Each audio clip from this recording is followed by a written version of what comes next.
देशभर विकासाच्या गप्पा सुरू आहेत, पण आज आम्ही तुम्हाला न झालेल्या विकासाचं जे चित्र दाखवणार आहोत ते चीड आणेल। केवळ रोज शाळेत जाण्यासाठी काही चिमुकल्यांना रोजच्या रोज जीव कसा धोक्यात घालावा लागतोय हे बघून तुमचाही संताप होईल। या मुलांचं कौतुक करावं की कोडग्या व्यवस्थेला चापकाने फोडून काढावं हाच प्रश्न या घडीला पडलाय।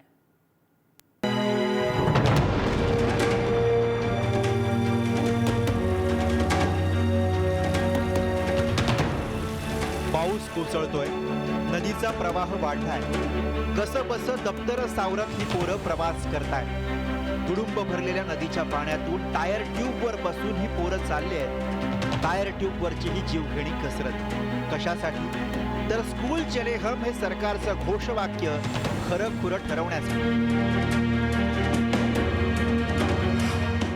टायरची ही रबरी ट्यूब या पोरांना नदी ओलांडून शाळेच्या 4 भिंतीत घेऊन जाणार आहे। पालघरच्या विक्रमगड मधल्या म्हसे गावातल्या विद्यार्थ्यांना शाळेत पोहोचण्यासाठी दररोज अशी कसरत करावी लागते।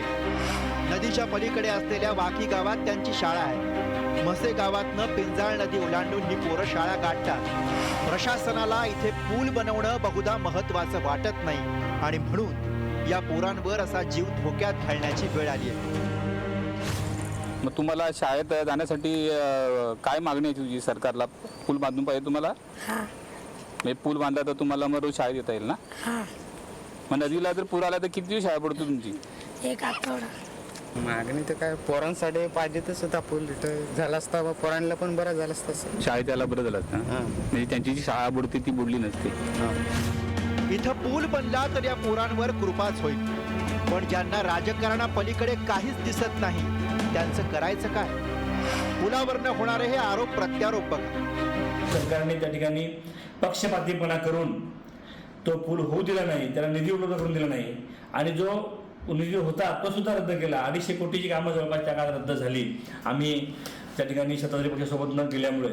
आणि म्हणून ज्या ठिकाणी सर्वसामान्य गोरगरीब मुलांच्या जीवनाचा प्रश्न होता तिथे सुद्धा तत्कालीन सरकारने त्या ठिकाणी दयामाया दाखवली नाही आणि हा आमदार आपल्या पक्षाचा नाही, हा आपल्या विरोधामध्ये आहे म्हणून त्या ठिकाणी निधी रद्द केला आणि म्हणून तो पूल त्या ठिकाणी होऊ शकला नाही।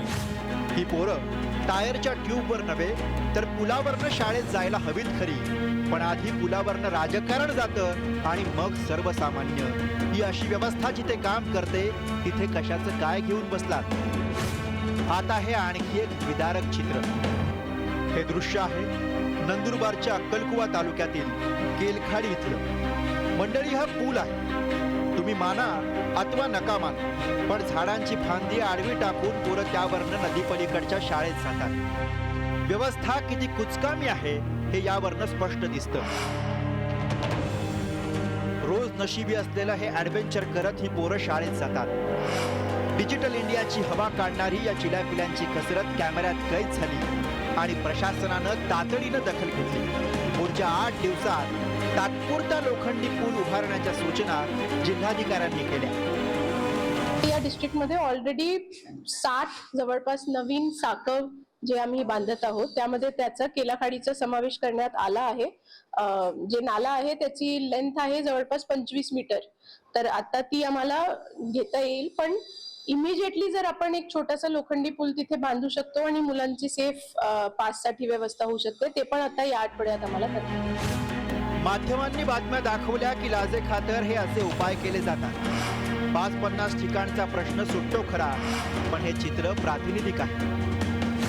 आता ठाण्याला लागून असलेल्या शहापुरातले हे विद्यार्थी बघा, एसटी अडवून आंदोलन करतात। या 65 ते 70 विद्यार्थ्यांनी धसई फाट्यावर एसटी रोखून धरली। शहापूर कोठारे मार्गावर एसटी वेळेवर येत नाही, त्यामुळे या विद्यार्थ्यांचं शैक्षणिक नुकसान होतं। म्हणून शाळकरी मुलांवर आंदोलनाचं हत्यार उपसण्याची वेळ आली। राजकारणी मंडळी किती अनास्थेने भरलेली आहेत याचंही उदाहरण या घटनेतनं तुमच्या लक्षात येईल। कारण ज्या कोठारे गावातील विद्यार्थी या आंदोलनात उतरलेत ते कोठारे गाव शहापूर तालुक्याच्या विद्यमान आमदारांचंच गाव आहे। शिक्षणासाठीचा विद्यार्थ्यांचा उत्साह लोकप्रतिनिधींच्या उदासीनतेवरती भारी पडतोय खरा, पण हे सगळे कुठवर?